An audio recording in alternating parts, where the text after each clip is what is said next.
ನಮಸ್ಕಾರ ವಿದ್ಯಾರ್ಥಿಗಳೇ, ಮತ್ತೊಮ್ಮೆ ನನ್ನ ಚಾನಲ್ಗೆ ಪ್ರೀತಿಯ ಸ್ವಾಗತ. Welcome back to my channel. Kannada ವ್ಯಾಕರಣ ಕಾಲಗಳ ಬಗ್ಗೆ ತಿಳಿಸ್ಕೊಡ್ತಾ ಇದ್ದೀನಿ ಈ ಒಂದು ವಿಡಿಯೋದಲ್ಲಿ.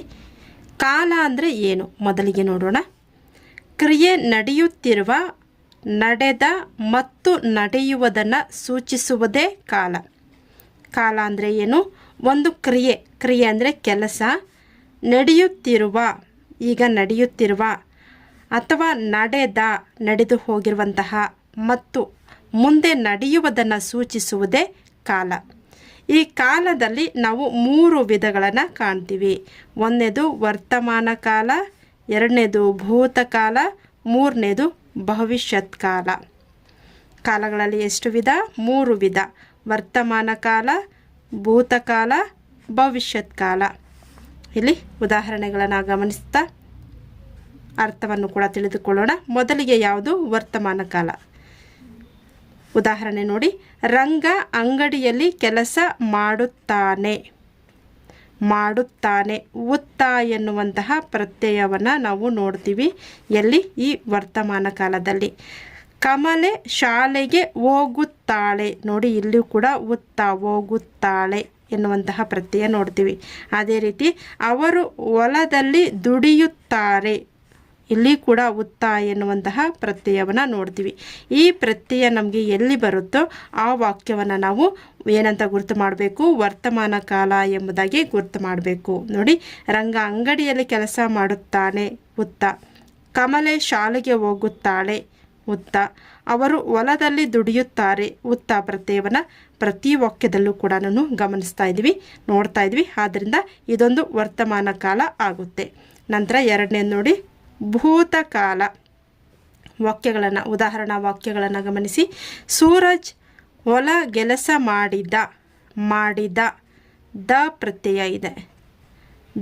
ಮಾಡಿದ, ಈ ದ ಎನ್ನುವಂತಹದ್ದು ಭೂತಕಾಲದ ಕಾಲಸೂಚಕ ಪ್ರತ್ಯಯ. ನೋಡ್ತಾ ಇದ್ದೀವಿ ನಾವು. ಎರಡನೇ ಉದಾಹರಣೆ, ಅರುಣ ಬಜಾರಿಗೆ ಹೋದಳು. ಹೋದಳು, ಇದು ಕೂಡ ಭೂತಕಾಲ ಆಗುತ್ತೆ. ಗುರುಗಳು ಪಾಠ ಹೇಳಿದರು. ಕಾಲಸೂಚಕ ಪ್ರತ್ಯಯವನ್ನು ನೋಡ್ತಾ ಇದ್ವಿ. ಆದ್ದರಿಂದ ಇದೊಂದು ಭೂತಕಾಲ ಆಗುತ್ತೆ. ಮತ್ತೊಮ್ಮೆ ನೋಡಿ, ಕಾಲಸೂಚಕ ಪ್ರತ್ಯಯ ಬಂದರೆ ಅದನ್ನು ನಾವು ಏನಂತ ಗುರ್ತು ಮಾಡಬೇಕು? ಭೂತಕಾಲ ಎಂಬುದಾಗಿ ಗುರ್ತು ಮಾಡಬೇಕು. ನಂತರ ಮೂರನೆಯ ಕಾಲ ಭವಿಷ್ಯತ್ ಕಾಲ. ಉದಾಹರಣೆಗಳನ್ನು ಗಮನಿಸಿ. ಸುಹಾಸ್ ಶಿಕ್ಷಕ ಆಗುವನು. ನೋಡಿ, ಸುಹಾಸ್ ಶಿಕ್ಷಕ ಆಗುವನು. ಇಲ್ಲಿ ನಾವು ವ ಎನ್ನುವಂತಹ ಪ್ರತ್ಯಯವನ್ನು ನೋಡ್ತೀವಿ. ವ ಪ್ರತ್ಯಯ ಬಂದಾಗ, ಕಾಲಸೂಚಕ ಪ್ರತ್ಯಯ ವ ಬಂದಾಗ ಅದನ್ನು ನಾವು ಭವಿಷ್ಯತ್ ಕಾಲ ಅಂತ ಗುರ್ತು ಮಾಡಬೇಕು. ಎಲ್ಲ ಉದಾಹರಣೆಗಳನ್ನು ಗಮನಿಸಿ. ಭಾರತಿ ಪೈಲಟ್ ಆಗುವಳು. ವ ಕಾಲಸೂಚಕ ಪ್ರತ್ಯಯ. ಪ್ರಧಾನಿಯವರು ನಮ್ಮೂರಿಗೆ ಬರುವರು. ಪ್ರಧಾನಿಯವರು ನಮ್ಮೂರಿಗೆ ಬರುವರು. ವ ಕಾಲಸೂಚಕ ಪ್ರತ್ಯಯ. ನೋಡಿ, ಆಗುವನು, ಆಗುವಳು, ಬರುವರು ಎನ್ನುವಂತಹ ವಾಕ್ಯಗಳಲ್ಲಿ ನಾವು ವ ಎನ್ನುವಂತಹ ಕಾಲಸೂಚಕ ಪ್ರತ್ಯಯವನ್ನು ನೋಡ್ತೀವಿ. ಆದ್ದರಿಂದ ಇದನ್ನು ನಾವು ಏನಂತ ಗುರ್ತು ಮಾಡಬೇಕು? ಭವಿಷ್ಯತ್ ಕಾಲ ಎಂಬುದಾಗಿ ಗುರ್ತು ಮಾಡಬೇಕು. ಇನ್ನೊಂದ್ಸಲ ಉದಾಹರಣೆಗಳನ್ನು ನೋಡಿ. ಉತ್ತ ಎನ್ನುವಂತಹ ಕಾಲಸೂಚಕ ಪ್ರತ್ಯಯ ಬಂದಾಗ ಅದನ್ನು ನಾವು ವರ್ತಮಾನ ಕಾಲ ಅಂತ ಗುರ್ತು ಮಾಡ್ತೀವಿ.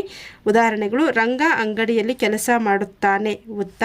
ಕಮಲೆ ಶಾಲೆಗೆ ಹೋಗುತ್ತಾಳೆ, ಉತ್ತ ಕಾಲಸೂಚಕ ಪ್ರತ್ಯಯ. ಅವರು ಹೊಲದಲ್ಲಿ ದುಡಿಯುತ್ತಾರೆ, ಉತ್ತ ಕಾಲಸೂಚಕ ಪ್ರತ್ಯಯ. ಆದ್ದರಿಂದ ಇದನ್ನು ವರ್ತಮಾನ ಕಾಲ ಅಂತ ನಾವು ಗುರ್ತು ಮಾಡಬೇಕು. ಭೂತಕಾಲ ಅಂದಾಗ ಸೂರಜ್ ಹೊಲ ಕೆಲಸ ಮಾಡಿದ, ದ ಕಾಲಸೂಚಕ. ಅರುಣ ಬಜಾರಿಗೆ ಹೋದಳು, ದ ಕಾಲಸೂಚಕ. ಗುರುಗಳು ಪಾಠ ಹೇಳಿದರು, ದ ಕಾಲಸೂಚಕ ಪ್ರತ್ಯಯ ಇದೆ. ಆದ್ದರಿಂದ ಇದನ್ನು ನಾವು ಭೂತಕಾಲ ಅಂತ ಗುರ್ತು ಮಾಡ್ತೀವಿ. ಮೂರನೇದು ಭವಿಷ್ಯತ್ ಕಾಲ. ಸುಹಾಸ್ ಶಿಕ್ಷಕ ಆಗುವನು, ವ ಕಾಲಸೂಚಕ ಪ್ರತ್ಯಯ. ಭಾರತಿ ಪೈಲಟ್ ಆಗುವಳು, ವ ಕಾಲಸೂಚಕ ಪ್ರತ್ಯಯ. ಪ್ರಧಾನಿಯವರು ನಮ್ಮೂರಿಗೆ ಬರುವರು, ವ ಕಾಲಸೂಚಕ ಪ್ರತ್ಯಯವನ್ನು ಕಾಣ್ತೀವಿ. ಆದ್ದರಿಂದ ಇದೊಂದು ಭವಿಷ್ಯತ್ ಕಾಲ ಅದಕ್ಕೆ ಕಾಲಕ್ಕೆ ಉದಾಹರಣೆ ವಾಕ್ಯ ಆಗುತ್ತೆ. ಇನ್ನು ನಂತರ ನಾವಿಲ್ಲಿ ಈ ಕೋಷ್ಟಕವನ್ನು ಗಮನಿಸ್ತಾ ಒಂದು ಕಾಲಗಳ ಬಗ್ಗೆ ತಿಳಿದುಕೊಳ್ಳೋಣ. ಇಲ್ಲಿ ಕಾಲ ವರ್ತಮಾನ ಕಾಲ, ಭೂತಕಾಲ, ಭವಿಷ್ಯತ್ ಕಾಲ. ಇಲ್ಲಿ ಓಡುತ್ತೇನೆ ಉತ್ತ. ಎಲ್ಲದರಲ್ಲೂ ನಾವು ಉತ್ತ ಅನ್ನೋ ಒಂದು ಕಾಲಸೂಚಕ ಪ್ರತ್ಯಯವನ್ನು ನೋಡ್ತೀವಿ. ಓಡುತ್ತೇನೆ, ನೋಡುತ್ತೇನೆ, ಹಾಡುತ್ತೇನೆ, ಕಾಡುತ್ತಾಳೆ, ಬೇಡುತ್ತಾಳೆ, ನಡೆಯುತ್ತದೆ, ಜಿಗಿಯುತ್ತದೆ. ಈ ಎಲ್ಲದರಲ್ಲೂ ಕೂಡ ನಾವು ಉತ್ತ ಎನ್ನುವಂತಹ ಕಾಲಸೂಚಕ ಪ್ರತ್ಯಯವನ್ನು ನೋಡ್ತೀವಿ. ಆದ್ದರಿಂದ ಇದೊಂದು ವರ್ತಮಾನ ಕಾಲ. ನಂತರ ಭೂತಕಾಲ. ಓಡಿದನು, ನೋಡಿದನು, ಆಡಿದೆ, ಕಾಡಿದಳು, ಬೇಡಿದಳು, ನಡೆಯಿತು, ಜಿಗಿಯಿತು. ಈ ರೀತಿಯ ಒಂದು ಕಾಲಸೂಚಕ ಪ್ರತ್ಯಯದಲ್ಲಿ ನಾವು ದ ಎನ್ನುವಂತಹ ಕಾಲಸೂಚಕವನ್ನು ನೋಡ್ತೀವಿ. ಆದ್ದರಿಂದ ಇದೊಂದು ಭೂತಕಾಲಕ್ಕೆ ಉದಾಹರಣೆ. ಅದೇ ರೀತಿ ಇಲ್ಲಿ ಭವಿಷ್ಯತ್ ಕಾಲದಲ್ಲಿ ಓಡುವನು, ನೋಡುವನು, ಆಡುವನು, ಕಾಡುವಳು, ಬೇಡುವಳು, ನಡೆಯುವುದು, ಜಿಗಿಯುವುದು. ಹೀಗೆ ವ ಕಾಲಸೂಚಕ ಪ್ರತ್ಯಯವನ್ನು ವು ಇಂತಹ ಕಾಲಸೂಚಕ ಪ್ರತ್ಯಯವನ್ನು ನಾವು ಕಾಣ್ತೀವಿ. ಆದ್ದರಿಂದ ಇದೊಂದು ಭವಿಷ್ಯತ್ ಕಾಲಕ್ಕೆ ಉದಾಹರಣೆ ಆಗಿದೆ. ನೋಡಿದ್ರಲ್ಲ, ಈ ಒಂದು ವಿಡಿಯೋದಲ್ಲಿ ಕಾಲ ಅಂದರೆ ಏನು, ಕಾಲಗಳು ಯಾವುದ್ಯಾವುದು, ಹಾಗೆ ಉದಾಹರಣೆ ವಾಕ್ಯಗಳ ಜೊತೆಗೆ ಕಾಲಗಳ ಬಗ್ಗೆ ತಿಳಿದುಕೊಂಡಿದ್ದೇವೆ. ವಿಡಿಯೋ ಇಷ್ಟ ಆಗಿದೆ ಅಂತ ಭಾವಿಸ್ತಾ ವಿಡಿಯೋವನ್ನು ಮುಕ್ತಾಯ ಮಾಡ್ತಾ ಇದ್ದೀನಿ. ಮತ್ತೆ ಭೇಟಿಯಾಗೋಣ ಮುಂದಿನ ವಿಡಿಯೋದಲ್ಲಿ. ಧನ್ಯವಾದಗಳು.